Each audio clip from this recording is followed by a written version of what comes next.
Mr. Speaker, good morning. What would you do this morning if you were president? Well, I think you have to reassure the Afghan people that there will be transparency, that justice will be done.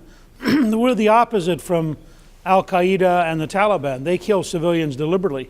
We protect civilians, and when a tragedy like this occurs, we have an absolute obligation to deal with it out in the open, and to do so to ensure that justice is done and that they know how serious we are about protecting the innocent of every background and every nationality. You were pretty strong about the president's apology over the burning of the Quran.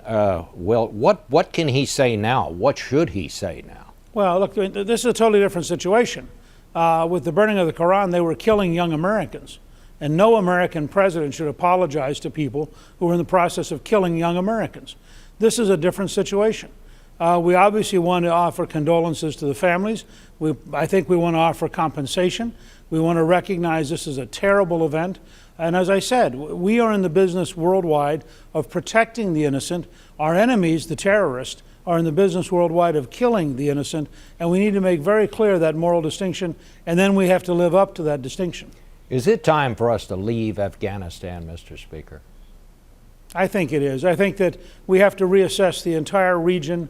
I think the revelations about Pakistan having hidden bin Laden for 7 years in a military city near their National Defense University, and then hunting down not the people who were protecting bin Laden, but hunting down the people who were helping America.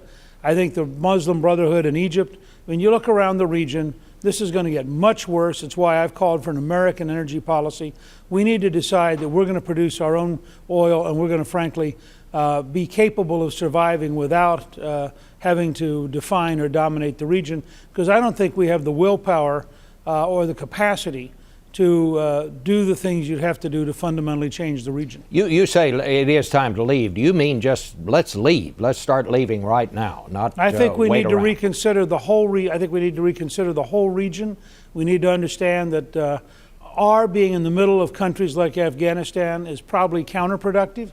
We're not prepared to be ruthless enough to force them to change, and yet we are clearly an alien presence. That was the real meaning of the reaction to the Koran burning. I mean, the fact is those Korans had been, in fact, defaced by Muslims who were prisoners. They had been abused by Muslims, not by Americans, and yet the instantaneous anti-foreigner sentiment is so deep that I think we need to recognize that we're walking on eggshells in places like Afghanistan.